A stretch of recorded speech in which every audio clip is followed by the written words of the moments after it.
estar juntos.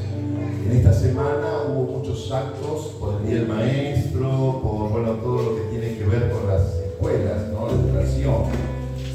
Este año se dio mucho más fuerza a esta gran realidad del Día del Maestro. Y en todo lugar se cantó el himno.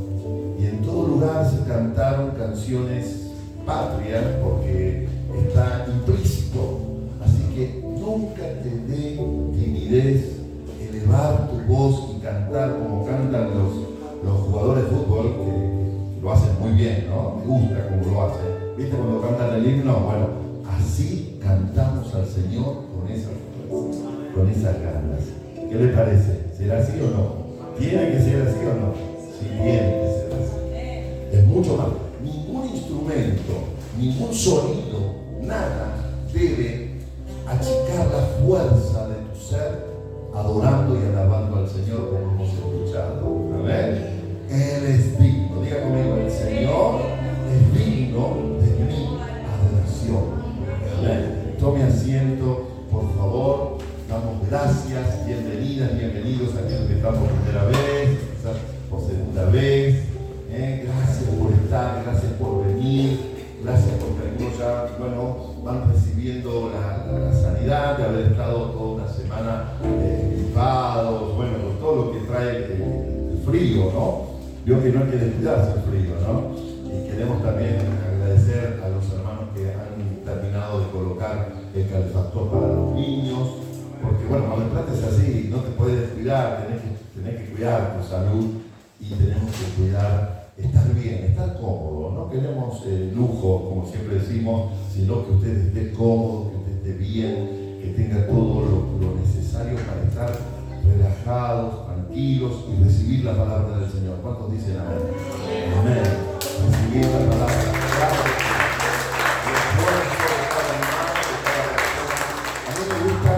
Que todos veamos a la comunidad en su conjunto. Siempre va a haber hermanos que llevan el carro, como decimos comúnmente, ¿no? Sobre sus hombros, y los honramos y agradecemos a todo ese esfuerzo. Pero el Señor nos llama a todos. Amén. Nos llama a todos a servirle, a honrarle, a que puedas vos compartir algún tiempo de tu vida en servicio. Siempre hay algo por hacer. Acercarte a las pastorales. Ofrecete generosamente para servir al Señor con toda libertad. Y también nos alegramos muchísimo por los logros personales, hermanos. No hay que descuidar esto, los logros personales. El Señor no quiere solamente que tengamos logros grupales, vamos a decir así, ¿no? Que son, por supuesto, son importantes, sino los personales. Qué alegría cuando Vanessa y Julio dicen, estamos construyendo nuestra casa. ¡Wow! Es bueno cuando dicen, pude lograr esto. Ocielito ya está caminando, está a punto de caminar, ¿no? Es parte de los logros de la vida. Y la iglesia nunca debe olvidar. Cumplí 80 años, estoy preparando mi fiesta, como dice. Entonces son cosas importantes, son pequeñeces que hacen a un todo muy importante. Amén. Dígale al que tiene al lado, te extrañamos. Dígaselo, te extrañamos. Yo extrañé. Extrañamos. Claro, no es lo mismo que venga o que no venga, ¿vio? No es lo mismo que usted venga o no venga. Para nosotros es importante que esté aquí. Amén. Cuán importante es extrañar a aquel que no ha podido llegar, hacerle llamaditos generosos, no protestón. No haga esos llamaditos protestón. ¿Por qué no viniste? Yo estoy muy contento porque está mi suegra después de largo tiempo. Mi pastora muchos años y es mi suegra, y a diferencia a veces de Dante, veo que Dante le da con toda la suegra, ¿no? Yo no, yo ya me gané el cielo,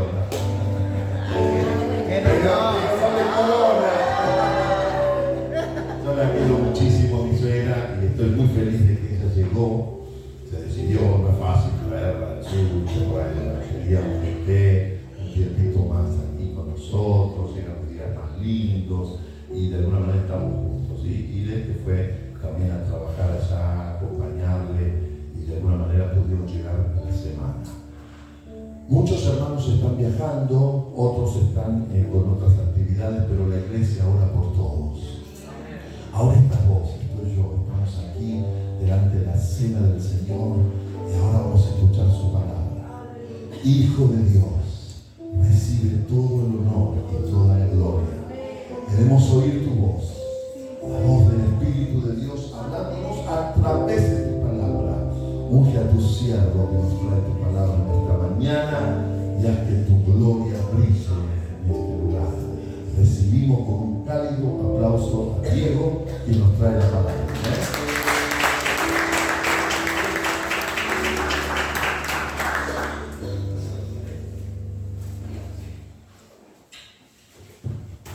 Buenos días, hermanos.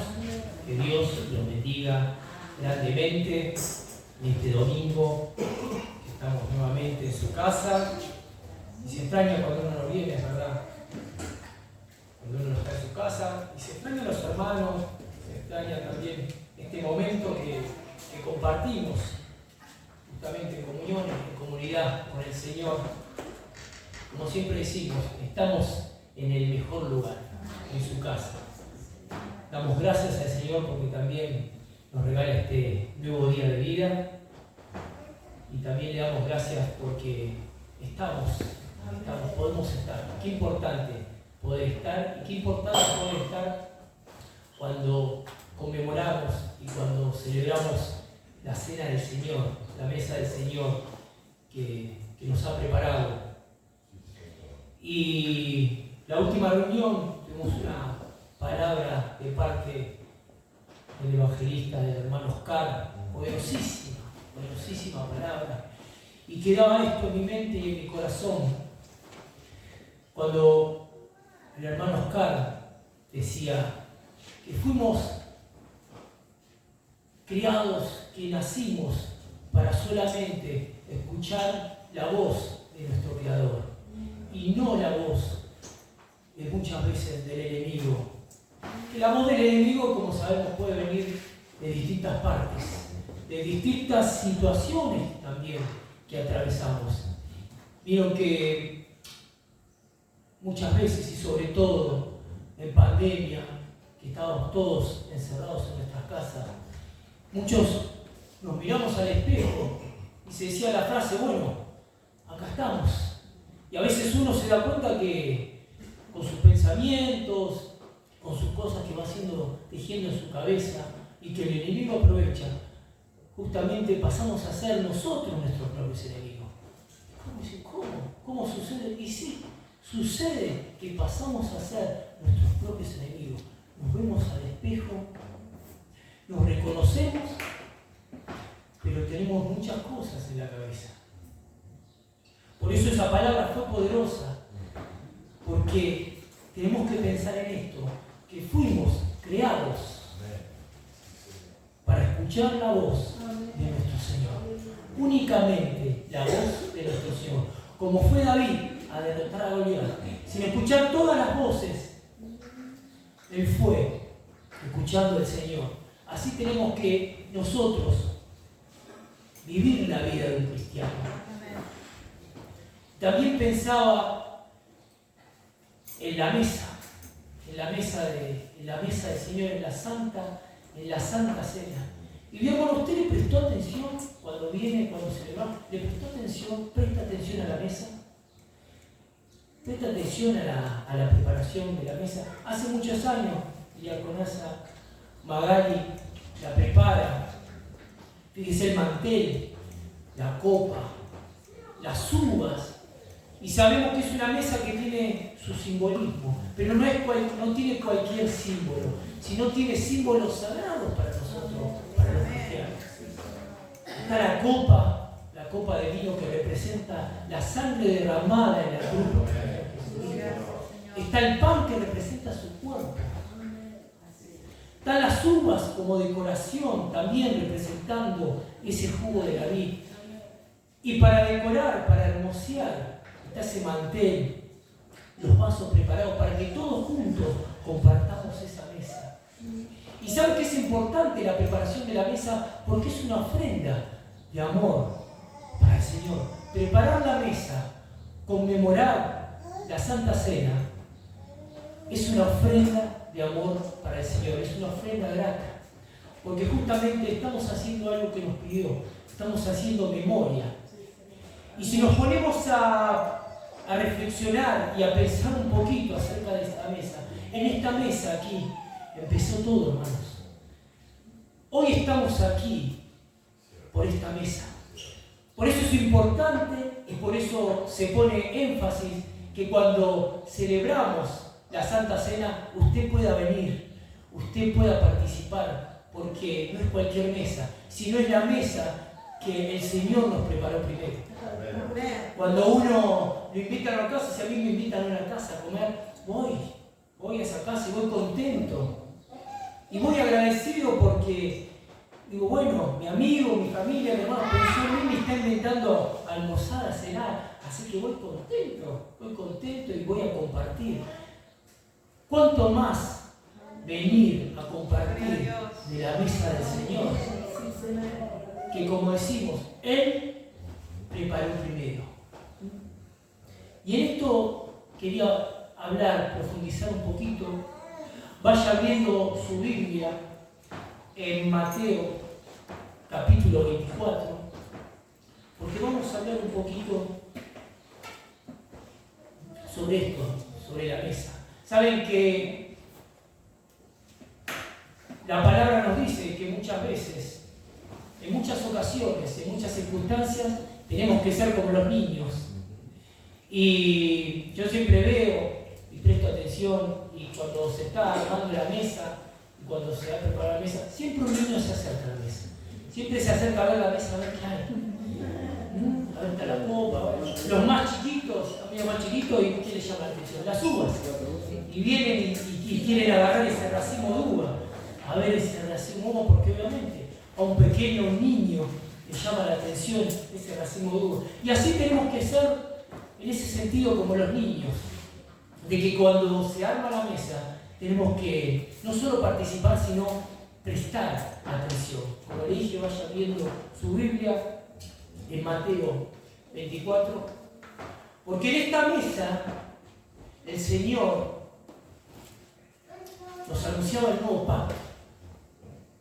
Esta mesa se le llama la mesa también de la reconciliación, porque a través de lo que el Señor, del sacrificio que hizo el Señor por nosotros, al ir a la cruz y al llevar esos pecados y librarnos justamente de esa vida que no es conforme al corazón de Cristo, tenemos acceso a través de Jesús, que es el único acceso a través de Jesús de reconciliarnos con el Padre.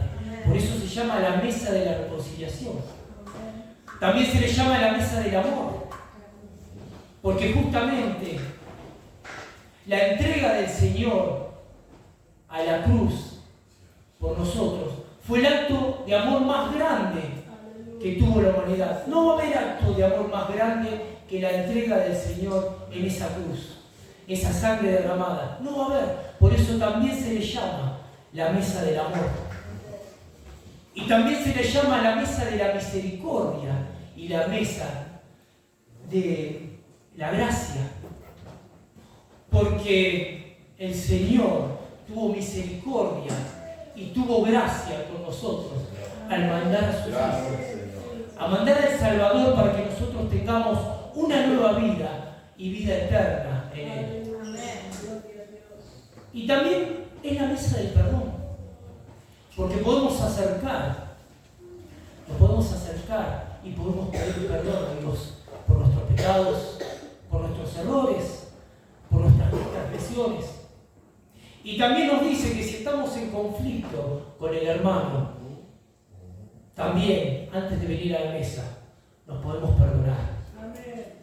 Así que fíjese que tenemos que es la mesa de la reconciliación, de la gracia, de la misericordia, del amor y del perdón. Y todas esas cosas juntas forman el nuevo pacto.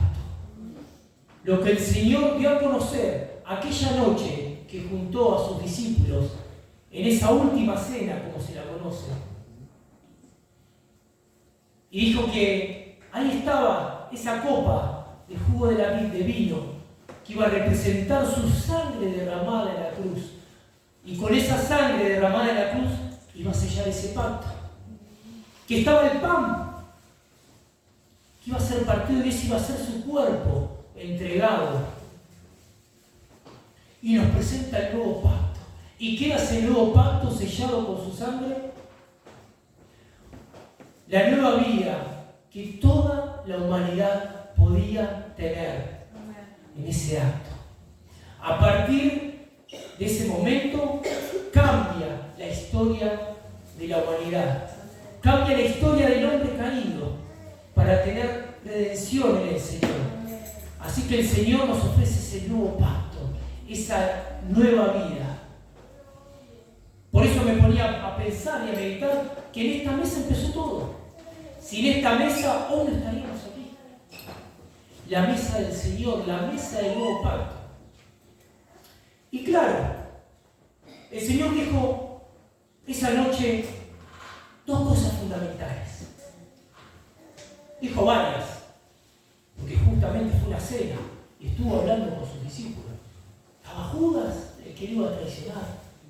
O sea que Judas estaba al lado del Señor. El Señor también invitó a la mesa al que lo iba a entregar.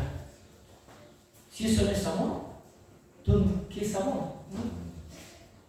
Y dijo dos cosas. Hagan esto en memoria de mí hasta que yo vuelva. Esas dos palabras nos dijo el Señor. Hagan esto en memoria de mí, en memoria mía, hasta que yo vuelva. Y hoy estamos aquí celebrando y conmemorando lo que el Señor hizo por nosotros hasta que Él vuelva. Porque está esa promesa. Y esto que dijo lo podemos dividir en dos partes, hermano. La primera parte, ya conocemos la historia. El Señor es entregado, el Señor es crucificado y el Señor resucita entre los muertos. Es el primogénito de los muertos. Es el primero que resucita de los muertos. Visita a sus discípulos nuevamente, le dice que esperen en Jerusalén, que iban a recibir al Consolador, que iban a recibir el poder del Espíritu Santo. Y cuando los apóstoles y todos los que habían caminado con el Señor recibieron el poder del Espíritu Santo, empezó y comenzó la iglesia primitiva, la primera iglesia que caminó con el Señor, en el cual Cristo es la cabeza. Y el Evangelio se empezó a desparramar por todo el mundo, como había mandado el Señor. Y así fue pasando el tiempo. Pero a la vez está en otra parte, la promesa de la vuelta. Y ahí también comenzó la espera en el Señor. Y claro, llegamos al día de hoy. Y aquí me quiero detener. Hay muchos creyentes y hay muchos cristianos que dicen: hermanos, el Señor está cerca. El Señor viene pronto. Es inminente la llegada del Señor, porque lo que nos dijo el Señor, esas señales, están pasando. Y ahora vamos a la palabra. Mateo 24, vamos a leer el versículo 7 en adelante. Dice: porque se levantará nación contra nación, y reino contra reino, y habrá pestes y hambre, y terremotos en diferentes lugares. Y todo esto será principio de dolores. Entonces os entregarán a tribulación, y os matarán, y serán aborrecidos de toda la gente por causa de mi nombre. Hasta aquí la palabra. Y claro, los cristianos y los creyentes que dicen que la llegada del Señor es inminente y el Señor está cerca, es porque están viendo estas señales. Guerras, terremotos, inundaciones, incendios. Dicen: pero hay persecución. Sí, hermanos, hay persecución en muchas partes del Medio Oriente, del Oriente. Hay persecución en países asiáticos, hay persecución contra el cristianismo. Este libro, el libro de la vida, en muchos países está prohibido. Si lo agarran a usted en esos países con este libro, hasta hay pena de muerte. Y claro, uno mira esas cosas, la hambruna, la crecida de la violencia, la familia que se va desintegrando, y todas las cosas que vemos a diario, justamente en los medios de comunicación, decimos, bueno, en criollo se está poniendo peluda la cosa, pero el Señor nos dijo que así iba a ser, y se están viendo estas señales. Entonces la venida del Señor puede ser que esté cerca y que estemos en los últimos tiempos. Y hay otros cristianos y hay otros creyentes que dicen, pero esperemos un segundito, porque estamos en el tiempo de la gracia y de la misericordia. Y eso quiere decir que todavía hay tiempo para buscar al Señor, porque su palabra dice que mientras haya tiempo, Él puede ser buscado. Búsquenme mientras pueda ser hallado. Así dice la palabra del Señor. Y ahí entra la espera. Y en esto pensaba, y en esto me quiero detener, en la actitud de la espera. Porque claro, la iglesia primitiva esperaba esa generación la llegada del Señor. Pero ¿cuál era la actitud de la iglesia primitiva que esperaba la llegada del Señor? Esa generación decía, el Señor viene pronto. Estaba confiado, creía en esa promesa y para ellos el Señor iba a venir. Pero la iglesia primitiva estaba en marcha. Los apóstoles seguían y predicaban la palabra a pesar de, porque en ese momento también había guerra. En esos momentos también había hambruna. En esos momentos también había persecución, y vaya que la había contra los hombres, lo sabemos por las cartas de Pablo. Castigo, cárcel, apiedradas. Pero sin embargo, la iglesia seguía creciendo, la palabra se seguía predicando. Y créanme, hermano, que era mucho más complicado porque no había internet, no había medios de comunicación, no había teléfono, no había aviones. Muchas veces los apóstoles se tomaban barcos que no sabían si iban a llegar del otro lado, porque eran endebles, no es que viajaban en primera, pero sin embargo, a pesar de, la palabra de Dios se seguía llevando, la palabra de Dios seguía creciendo, y gracias a eso, hoy estamos aquí. Y si vemos y nos imaginamos, y no solo nos imaginamos porque está en las Escrituras, la vida de Jesús.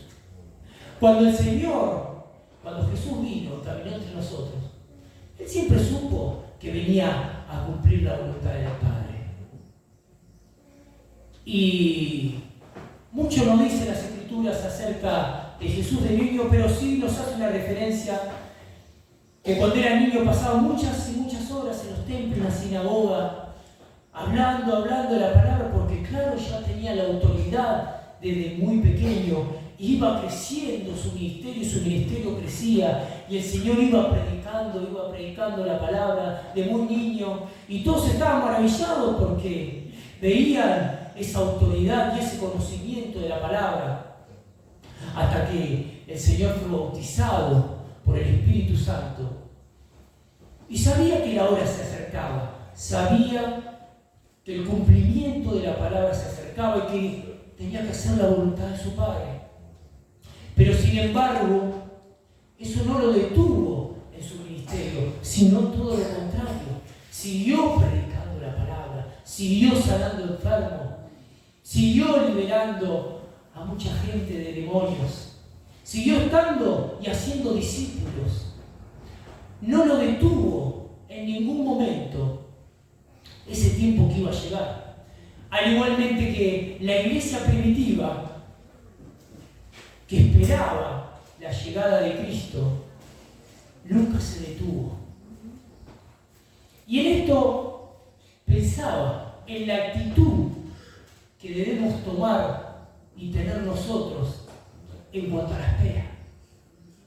Porque claro, puede ser. ¿Quién no desea que venga el Señor?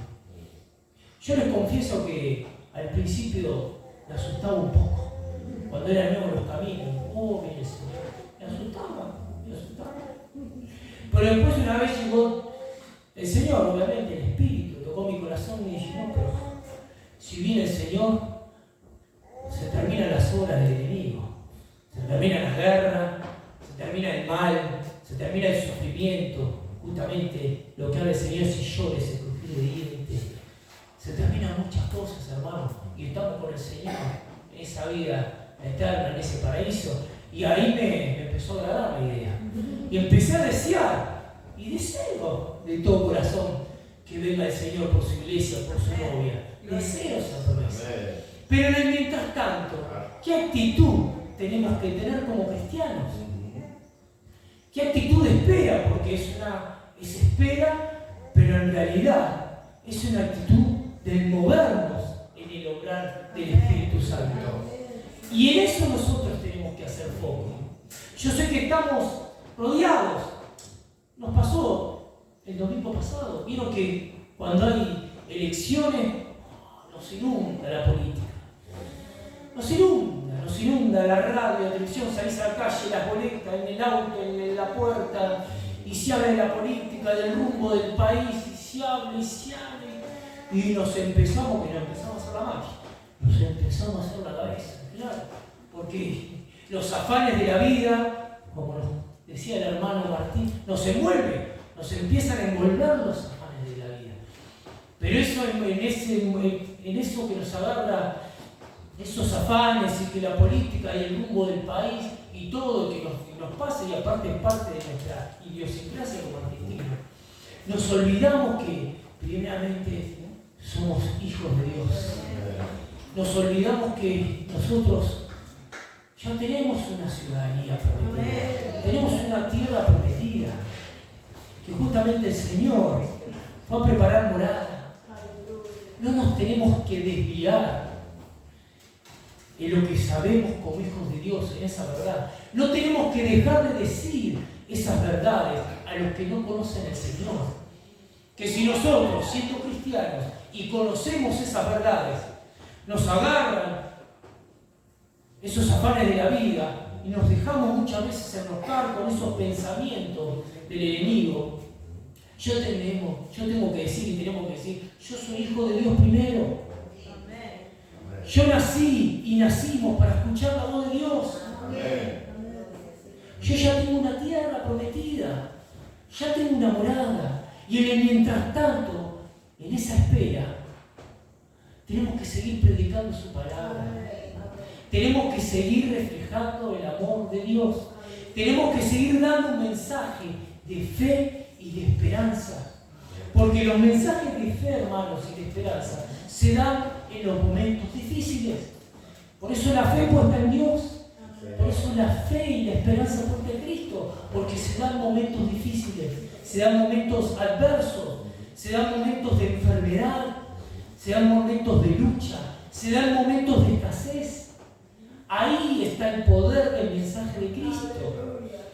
Y nosotros tenemos que ser conscientes, cristianos conscientes, y saber que nuestra espera del retorno, o cuando nosotros partamos con el Señor, debe ser de esa actitud de fe y de esperanza y de servicio y de entrega, más allá de las circunstancias.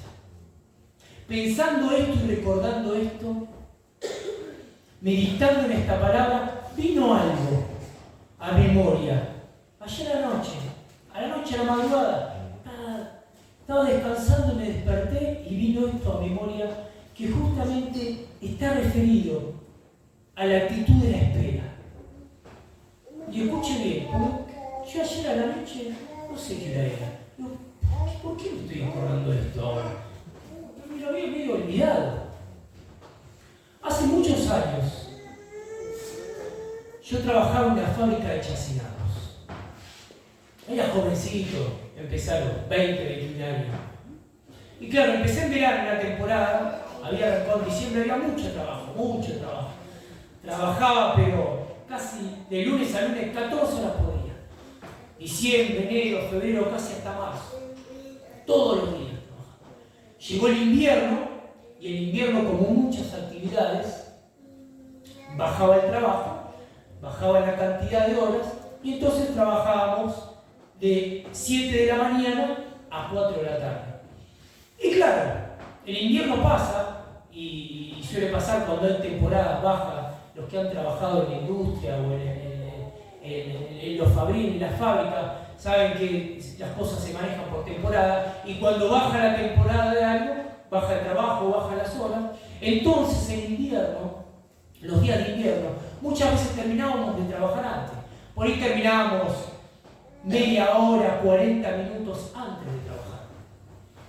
Pero nosotros, muchos saben bien lo que han trabajado, trabajábamos por hora. Entonces por mes teníamos que cumplir 200 horas. Teníamos un fichero. Ahora es digital, ahora es con una tarjeta, pero en ese momento el fichero era como una máquina de escribir. Se ponía un cartoncito, ¡pam!, fichaba el horario de entrada y el horario de salida. Entonces no se podía fichar antes, porque si uno fichaba antes, media hora, 40 minutos, al final del mes tenía 7, 8, 9 horas menos, y era un montón.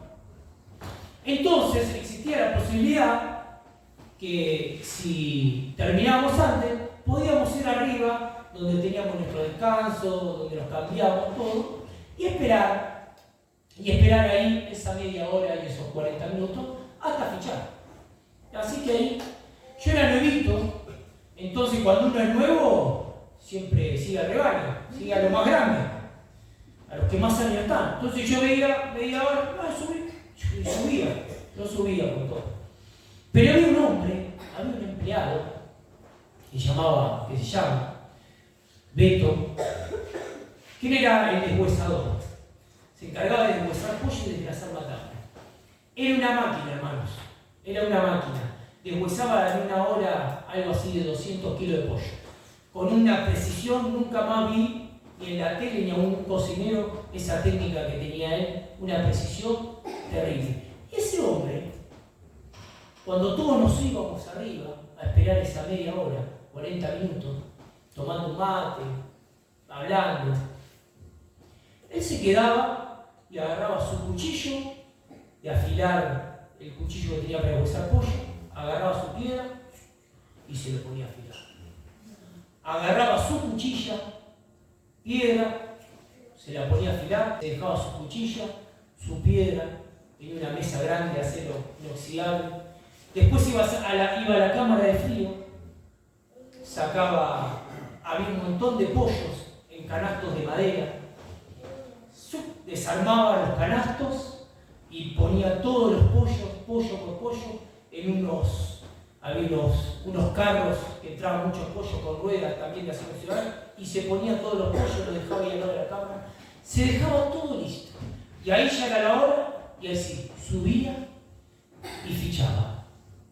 Al otro día, cuando empezábamos el trabajo a las 7 de la mañana, bajábamos todo, y claro, nosotros éramos 25, esa media hora, estaban nosotros afilando cuchillo, el hombre sacaba su pollo y arrancaba a deshuesar los pollos. Claro, en esa media hora que nosotros estábamos preparando todo, él por ahí tenía deshuesado ya 100 kilos de pollo. Y yo tomé nota. Y ese día, desde muy jovencito, lo aprendí para el trabajo también y para la vida. Aprendí que hay maneras de esperar. Hay maneras de esperar. Porque claro, él también se quería ir todos los días. Se quería ir como todos. Se había levantado, había estado a las 7 de la mañana, había estado casi 9 horas parado, y como todos nosotros, se quería ir. Pero sin embargo, esa espera la convertía y la aprovechaba para el otro día, para ser más productivo. Y eso es aplicable a un trabajo, eso es aplicable a la vida. Y después me di cuenta que vino a mi memoria eso, porque también creo que así debe ser la vida de un cristiano. En la espera, que si viene el Señor, porque acá dice en el versículo 36 dice, pero del día y la hora nadie sabe, ni aun los ángeles de los cielos, sino solo mi Padre. ¿Puede ser esta la generación que vea el retorno del Señor? Tal vez el Señor no dio ni fecha ni hora, sí señales. O nosotros podemos ir al Señor, sea cual sea la circunstancia, que nosotros, como hijos de Dios, estemos siempre aprovechando ese tiempo de espera. ¿Cómo aprovecha un cristiano ese tiempo de espera? Predicando la palabra, sirviendo. Porque como dijo el Señor también, la mies es mucha y los obreros son pocos. Así que siempre, hermano, podamos estar firmes en el Señor, a pesar de las circunstancias, que son muchas, a pesar de lo que pasa y lo que estamos viendo que pasa todos los días, porque el Señor ya venció esas cosas. Y nosotros como cristianos tenemos que estar todos juntos, levantando el nombre del Señor, trabajando en su obra. Como decía el pastor, el Señor también se agrada de nuestros logros personales. Claro que sí, se alegra de nuestros logros personales, se alegra de nuestra familia. Por eso el Señor nos da trabajo, se alegra, el Señor quiere una vida abundante para nosotros, abundante en espíritu, abundante en alma, abundante en cuerpo. Quiere una vida, quiere una familia abundante, quiere una iglesia abundante. Es claro que el Señor lo desea, pero para eso tenemos que estar juntos, trabajando. Y creo que este año, como ya lo hemos predicado y comentado, este año como iglesia, estamos aprovechando el tiempo. Estamos aprovechando ese tiempo. Estamos aprovechando ese tiempo porque no nos olvidemos que estamos en el tiempo de la gracia y de la misericordia. Estamos en el nuevo pacto, seguimos en ese nuevo pacto que empezó aquí, en esta mesa, que hoy vamos a celebrar en memoria. Seguimos a la espera, pero que sigamos trabajando, que sigamos juntos como hermanos, como iglesia, sirviendo, trabajando en las distintas áreas, para que también muchos se puedan acercar y conocer al Señor y formar parte de esta mesa, que también recordemos, es para todos. Esta mesa es para todos, hermanos.